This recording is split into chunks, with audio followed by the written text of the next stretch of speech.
The war in Ukraine has global implications and is increasingly becoming a clash of systems. Western democracies are feeling challenged by autocracies like Russia and China. Both models want to prevail.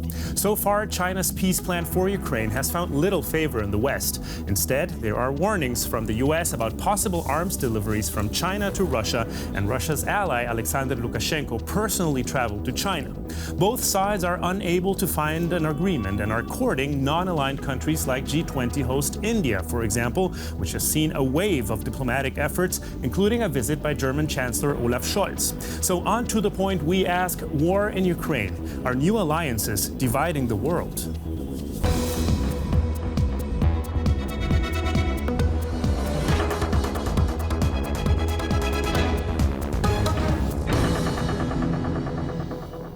Welcome to this week's To The Point. I'm Javier Arguedas. It's good to have you with us, and I'd like to introduce our guests this week. Felix is a journalist, a longtime correspondent in China, and currently works for the specialized German news outlet China Table. Katja Gloger is a freelance journalist and Russia expert, and Isha Bhatia is my colleague from DW, joining us today from Bonn. To all three of you, thank you very much for being with us today. And I'd like to start with you, Isha, talking about this so-called war of words that we've seen also in the G20 foreign ministers meeting that is taking place in India, as India is hosting the G20 this year. We've seen Western countries, and especially USA, selling this idea, this notion that this war is just not about Ukraine and Russia, but that it is a war on democracy, shared values that the West says it stands for. Do you think that's the right approach to get support from other countries? Well, I think it's also Joe Biden who had said that the war is about democracies versus autocracies. And the problem there is that when you divide the world in these two different jars, if I may say so, then you don't get the support from the other countries the way you want to. I've talked to experts, and they've told me that West is actually out of touch with the global South, and West needs to have a reality check. And that is why countries in the global South, whether it's India or China, are not really doing exactly what the West has expected it to do. I mean, countries like India, they say it's your problem, it's a Western problem, we really don't have much to do with it. It's a conflict that's happening far away in Europe, and we don't really need to do anything about it. We have our own share of problems, and especially countries in the global South, they have a lot of other problems that they need to talk about. And that's what is happening now in G20. India is making sure that Ukraine doesn't remain the main theme as it has been for the last 1 year in pretty much all the conferences and in G20 last year. So that's the way India and the global South, they look at things, and which is not similar to the way West wants it to. And that's one perspective that they're certainly trying to change. Now, if we take a look at the other side, Katja, Russia's President Vladimir Putin came out to say that NATO and its allies are trying to dismantle Russia. While that may not be the goal, isn't it true that for the US and maybe also for China, for example, it does seem to be profitable, if you will, that Russia is a weaker country? If you look at Russia's perspective, the conflict, even the war with or against the West, a righteous war in Moscow's perspective, had started a long time ago, years and years and years ago.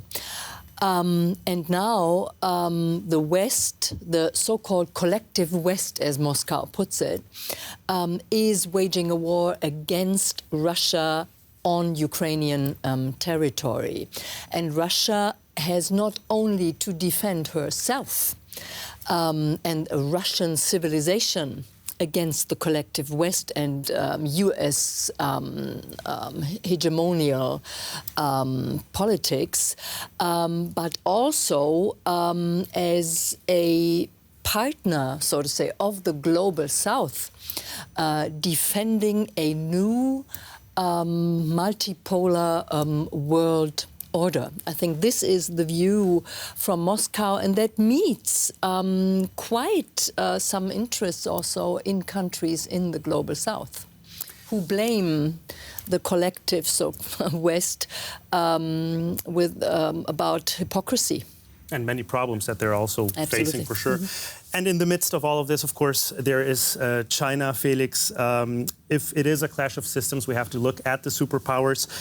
China presented a peace plan. Ukraine and the EU also presented a peace plan. What do you make of the Chinese proposal? Well, it's clearly not satisfying for the Western countries. Proposal. It's pretty much the positioning by China as it was hasn't changed much. I mean, China blames the West for the Ukrainian war, doesn't criticize Russia for starting the war.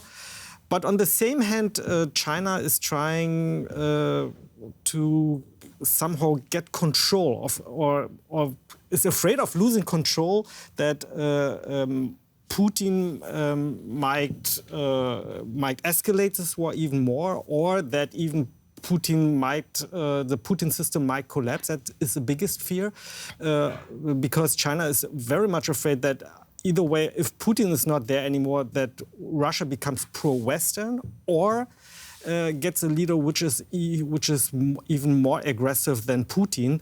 These are two options China is afraid of. So China sees it important now to intervene somehow, and the peace plan is maybe a very tiny step, but it is a step that China wants to try to influence this conflict. China's position certainly is complicated, and there is lots of speculation about China's intentions at the moment. A crucial player in the world stage, China has many experts guessing. China's top diplomat Wang visits Moscow a year after the Russian army invaded Ukraine. He assures Putin that the comprehensive strategic partnership will be strengthened further. But Beijing presents itself to the world as a neutral mediator, with a 12-point plan for ceasefire and peace negotiations. Yet criticism of Moscow's invasion does not get mentioned. How far does China's alliance with Russia go? Warnings are coming from the US government. We are concerned that China is considering supporting Russia's war effort in Ukraine with lethal assistance. And this would be a real problem for China in its relationships with many other countries, not just the United States. There is speculation that China could supply combat drones and munitions to Russia, especially since Moscow is allegedly running out of drones from Iran. But even Ukrainian intelligence rejects that. Beijing says it stands for peace and communication. The US is the largest provider of weapons on the battlefield in Ukraine. How credible is China's plan for peace? That's, of course, a crucial question. Katja, a peace plan on the one hand, possible arms deliveries to Russia on the other hand. What is China's game? Do we know? About arms deliveries, weapons, drones, nobody really knows for sure. So we, in this context, rely on US information. So there is no, so to say, hard truth, at least not so far. I think when it comes to Russia and Ukraine, China in a certain way is facing a dilemma as well. Because on the one hand, they are kind of interested that this war is fought, because lots of US resources, lots of US attention goes into Europe, into this war. They are interested in having Russia as a partner, but as the small partner, as the inferior partner, as a country delivering commodities at discounted prices that China dictates. But they are not interested in an escalation of this war. When it comes to the economy, when it comes to supply chains, we had that last year and during the pandemics, and they're certainly not interested in a risk that Vladimir Putin might or could escalate this war in a nuclear way by pushing the button on tactical nuclear weapons. We certainly have to be careful with speculations about what China is doing. What consequences would we see, Felix, if China decided to actually provide arms to Russia? well, then China would definitely give up its neutral position at the moment. The experts call it the pro-Russian neutrality. It means that it doesn't criticize Russia, but still remains neutral in this conflict. And this is for China very important because, of course, China is also dependent on economic relationship with Western countries, with Europe, with the US. And if China delivers real weapons, strong weapons to Russia, this neutrality would be gone. And obviously, the US would put up sanctions on China. And this is what China does not want. So there might be weapons from China in Russia, but I don't, at least so far, I don't see that it would make much sense in China's perspective to provide officially weapons to Russia.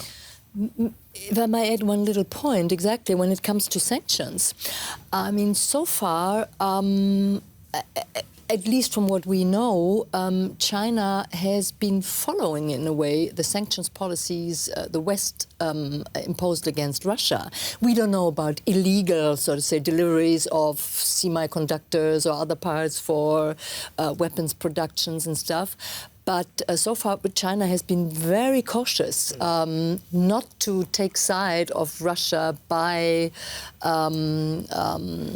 going against sanctions that the West imposed against Russia. And hence, we've also seen lots of warnings by the United States, as we also mentioned. Isha, what kind of sanctions could we be seeing from the US that seems to be mobilizing politically in order to already warn everyone that China is possibly at least considering delivering arms to Russia?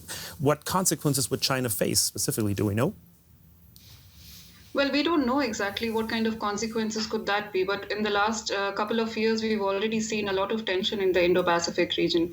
We've seen US and China constantly being in conflict with each other.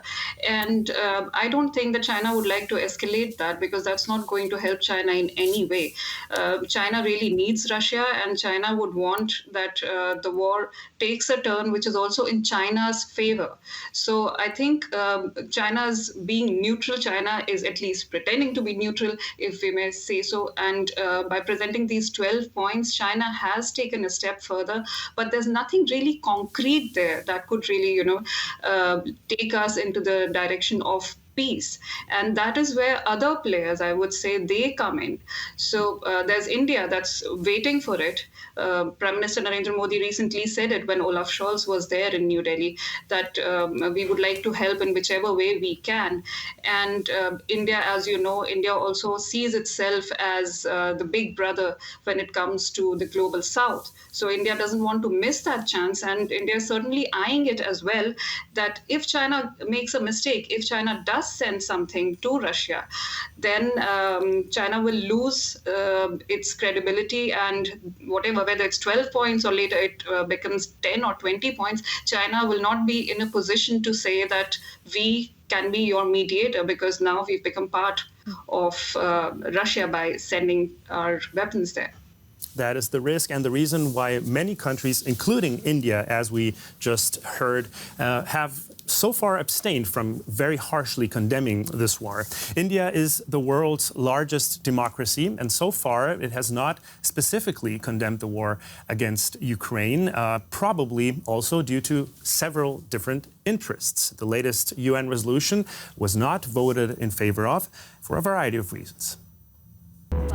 India and Russia have maintained a close relationship for decades. Moscow supplies India with around 60% of its arms, while a US think tank estimates it's closer to 85%. Even during the Cold War, the Soviet Union supplied weapons to help them fight their bitter enemy, Pakistan. The Indian economy is hungry for energy. Since the Russian war of aggression against Ukraine, India has imported about 5 times the amount of oil from Russia than in previous years. We will be ready to supply to India any goods which India wants to buy. At the same time, the West has a growing interest in India as the largest democracy and as an alternative to China. The country of nearly 1.4 billion people will soon become the world's 4th largest economy, according to the International Monetary Fund. There is a desire for more business with the US and Europe, but not for political interference. Prime Minister Modi recently made this position clear to Chancellor Scholz regarding the Ukraine war.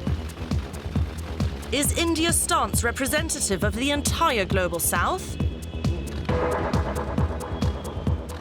India, like many other countries, in the midst of those power struggles. Isha, why is India so reluctant to clearly position itself in this war? Well, when it comes to Russia, India and Russia, they have very long ties and they go back decades. We can have a complete episode on that, so I would not get into that. But the Indian foreign minister has been saying a lot of things in the last few months which really explain what India's stance is. For one, this statement that he gave last year that the West has to change its mindset, that the West's problems are the world's problems, but the world's problems are not West's problems. That mindset needs to be changed. He said that at that time, a lot of media outlets said that he sounded extremely arrogant by saying that. But we see that those words were actually, they were quoted in the Munich Security Report. And Chancellor Olaf Scholz also quoted him and he said he has a point.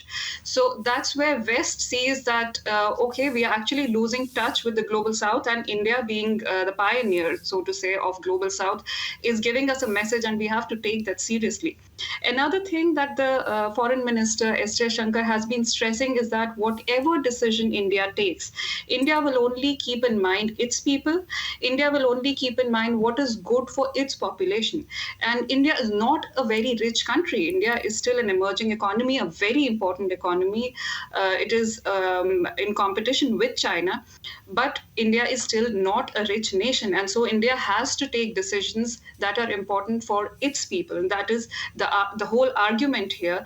And India says that we are not going to let anybody divide us in blocks. In fact, I remember the foreign minister even went on to say that blocks is a very Western terminology, a very Western understanding of the geopolitical order, and that's the way West looks at things. But India and the global South, they do not look at things like that because they have their own problems to deal with. There's hunger, there's poverty, there's education.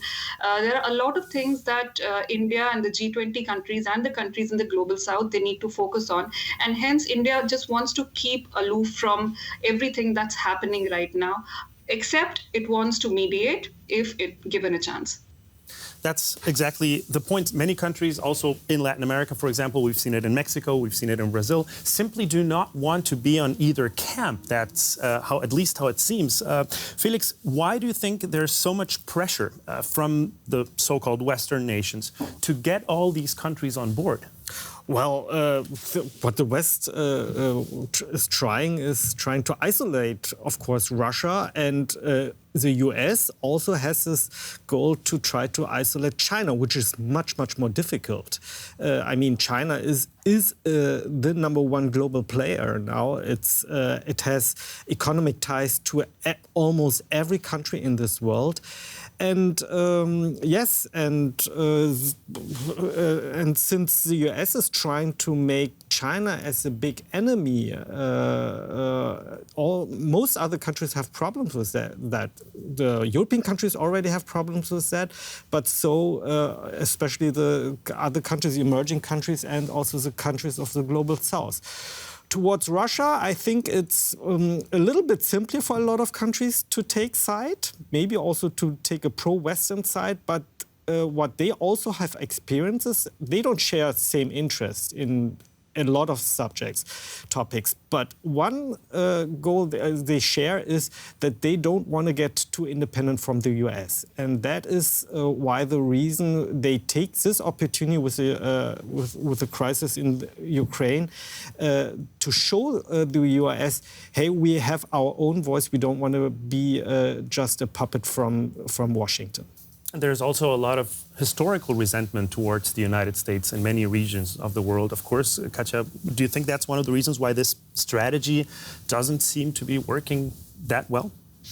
There might be historical reasons, so to say, although the experience of many countries in the global south, especially in Africa or Southeast Asia, Vietnam, is that the Soviet Union's propaganda and talk about decolonizing the world and helping the poor countries to free themselves from the American hegemony, that this was doublespeak as well. I mean, they remember this quite clearly. But for them, for the Global South, it is in a way a chance with a kind of new self-confidence to express their interests, to say, hey, you don't know us yet.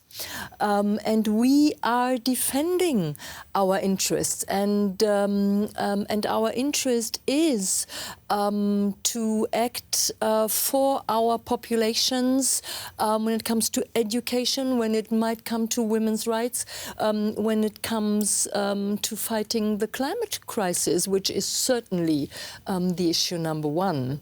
And we are not talking about democracy and autocracy and this is a separate issue, but there is this new self-confidence of many countries in the global south, and I would argue that this is not a bad thing. Certainly, having the self-confidence is not a bad thing. Isha, do you think that equation didn't really work out, thinking that just because a country is a democracy or because it stands for, say, human rights, for example, or individual liberties, that it doesn't automatically go on the NATO side in this case? No, it does not. And coming back to that point, a lot has changed in the global south in the last decades. Economically, the countries have developed and they are in a much more powerful position. They know, whether it is India or China, they actually know that the world, and especially the West, depends on them. International trade heavily depends on them. And so now they want to make a statement that you can't ignore the agency of the global south anymore, which maybe you've done in the past, but that can't happen anymore. And these neutral countries are major players in global economy. So as you see, it's the first time that emerging economies will host G20 presidency for 4 years in a row. You had Indonesia last year, you have India this year, you have Brazil next year, you have South Africa the year after that. And that has never happened. That itself is a statement that the world order is shifting and that these countries, they do not have to do everything that NATO or the West is trying to tell them. So basically what it means is that the West needs to rethink how it is going to have all these countries on their sides. It can't just give its own explanation and expect that the other countries will follow. And the discourse still seems to be one of unity, Felix. What do you think when you look forward? Will this cause more divisions worldwide if at some point countries will have to choose either side? Well, definitely. If we're talking about a multipolar world, it's getting more complicated also. I mean, it's fair enough that not the West is only dictating what the world all is supposed to be, but of course it's getting much more complicated and the West has to cope with it, has to change its attitude, has to accept that for example, China is not a democracy, is an authoritarian country, but to isolate China, you will not be able to deal with all the big problems we have. For example, climate change, and I think this doesn't only concern China, but also a lot of countries in this world, and this is a big challenge the West has to deal with. Russia's aggression against Ukraine, this horrible war, certainly led to a new unity also when it came or comes to democratic values of the West. Let's say Europe and the United States or NATO countries and new NATO members on the one hand. So, and this unity and solidarity, it's certainly really important. In that sense, the Atlantic is shrinking so far.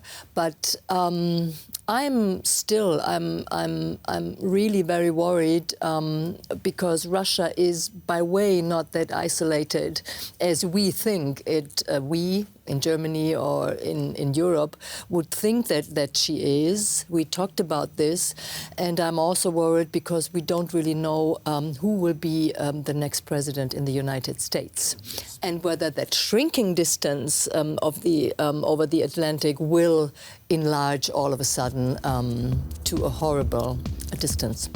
We certainly can only hope for the best. To all three of you, thank you very much. Isha, Felix, Katja, for the insights. To you, of course, for watching. And remember, you can always comment on videos on YouTube by simply searching DW to the point. See you next time. Take care. Goodbye.